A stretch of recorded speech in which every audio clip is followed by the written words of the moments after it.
The world of today argues that love is dead. Marriages are failing, relationships are very flimsy. Overall, love is looking like a joke. I don't blame people for having that perception, but that's because no one really knows what love is. And in this video, I'm going to explain to you what true love is. What is love and what makes a relationship last? Well, a lot of people will tell you that love is that special feeling that you have in your stomach that lets you know that you have found the one or something like that. And a true relationship is based on the compatibility of the two people. So in society's standards and viewpoint, love can only last if two people are compatible with each other. So with this world with a population of 8 billion, it's down to you to find someone you are compatible with in order for the relationship to work. And that's all a lie. It's all a lie. The whole argument of finding someone compatible is impossible because us as individuals, we're all very different. And even if you do find someone that is exactly like you, there's no guarantee that it will work because you guys do not live the same exact lives.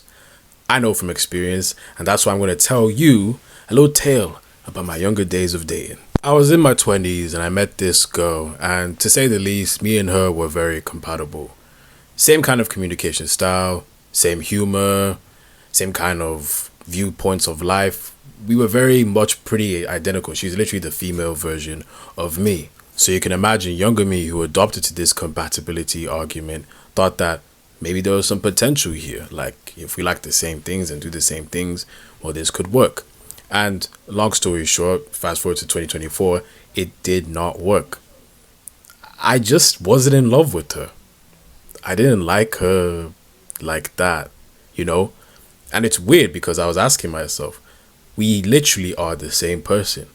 Why am I not madly in love with this girl? I don't really get it, you know? We then now need to fast forward to the year 2022, where I met the person that was my first love.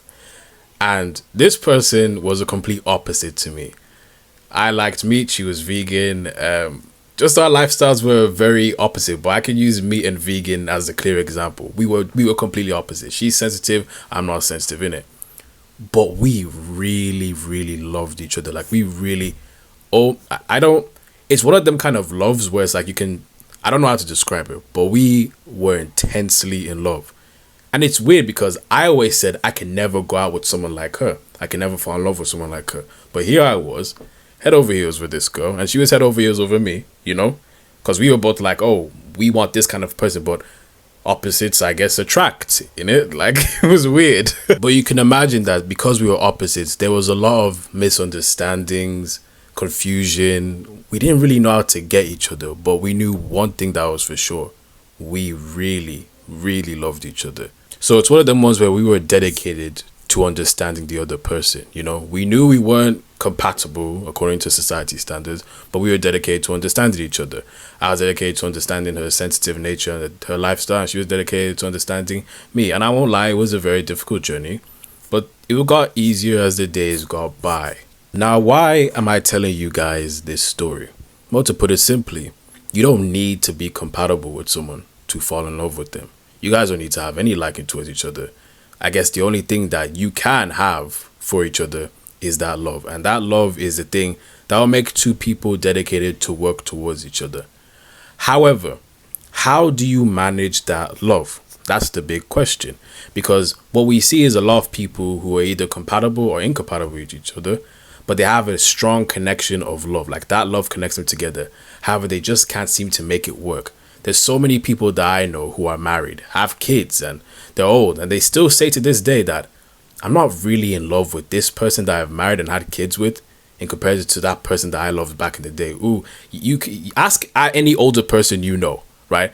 And ask them if this is the person that's the love of their life. I mean, you might find some that will say, yeah, it is. But most will tell you that what their real love of their life is somewhere in their past, but they could just never get it to work. And they could never love someone like that again. People need to understand that love is a very intense emotion. Very intense. You feel things a lot more intensely than you would on a regular day with somebody else. However, because of how intense it is, it has the power to bring you together and the power to break you apart.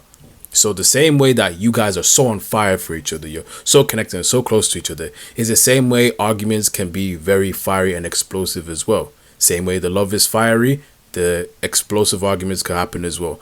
And it can have the potential to push you two away because of how intense it is. The thing is with love is that when you don't end up working with your person, naturally the pain is so much that you have no choice but to separate from each other, because trying to go any closer when it's damaged is only going to burn both of you. That's the main thing and main reason why people don't bother trying with their true love, because the heartbreak from the first time hurts so much that they're not willing to try again because they're scared of being that hurt and that affected by it. It takes a lot of work to understand your partner. It takes a lot of effort and a lot of patience to understand your partner. However, naturally speaking, whether you're opposite to each other or compatible with each other, it's going to be very difficult trying to do it by your own means. So how do you do it? Well, in the Bible, God said that the only love there is Him. Therefore speaking, that you can only make that love work if God is at the center of it. You have to understand you may not understand your partner, but God understands your partner to a T. Why? Because He made all of us. So like you guys may not understand me, but God understands me. And I may not understand you, but God understands you. So if I want to know how to get on your good side and really understand you, I'm going to have to ask God, well, God, you made this person. How do I understand them? What makes them tick and what makes them go, that's the only way I can understand. And when love is that intense, when love is that, fiery, you have to implement God in the middle. You have to understand it from this way. The way God loves us is love in its purest form. And the only way a marriage, a covenant like that, that's ordained by God can work is if you learn how to love in a godly way. So that means all your worldly beliefs, all your worldly ways of controlling and managing things, they're not going to work in this relationship. Both of you have to submit yourselves to God 1000% for it to work. The reason why a lot of relationships don't last is because when two people are so intensely in love, they make each other their idols. So take for me, for example, if I'm madly in love with someone, that has the potential for me to put them as my number one priority and then put me as the number one priority, which sounds good in the worldly sense, but in the godly sense, that's a recipe for disaster. Because if I'm putting them as my number one and she's putting me as her number one, in the good times, that's great. I'm obsessed with her, she's obsessed with me, we're doing the most for each other. However, in the bad times, because of how intense and painful the situation, you will feel that pain. And automatically, when you feel that pain, you'll start to look at the cause of the problem. And it will all lead back to your partner. Because how much intensely you love your partner is the reason for the hurt as to why you guys aren't getting along. And your automatic instinct will be to say, I think we should break up. I agree. Because they are the reason for your pain and hurt and anger. When you don't have God as number one, it's easy for the evil inside of you to deceive you into thinking your partner is the enemy. All of a sudden the love is there and great and everything, but the devil rejoices when you guys argue and you don't have God number one. All of a sudden the devil's like, ooh, did you see what they just said to you?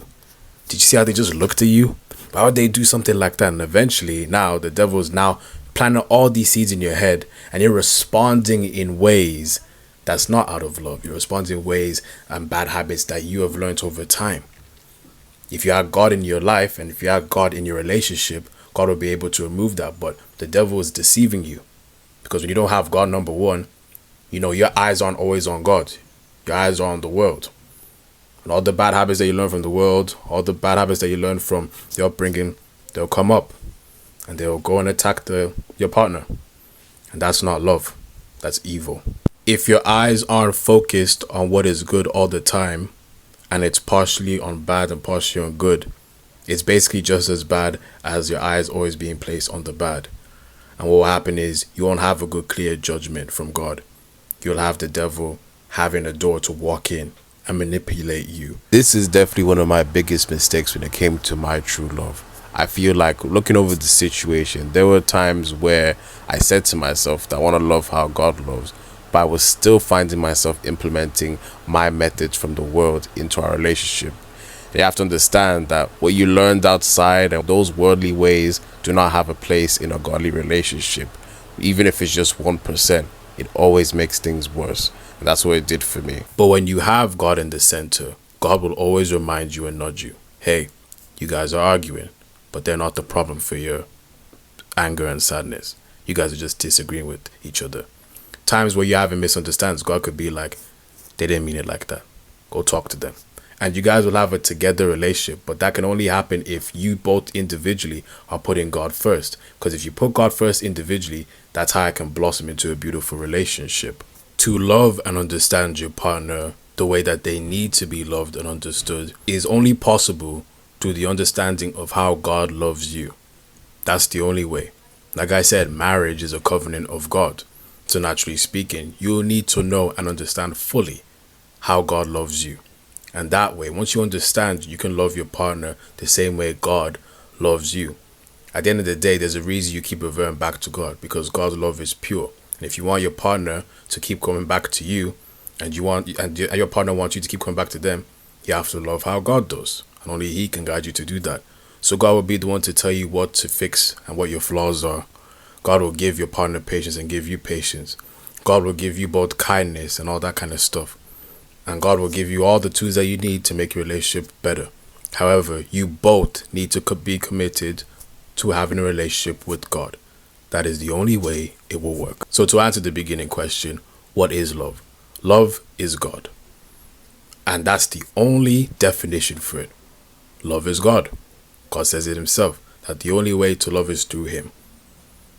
So if you want to experience true love, God's going to have to teach you how to do that. Because it's all fun loving in the good times, but how do you love in the bad times? That true love is so intense and it needs to be managed. And the only way it can be managed is with God.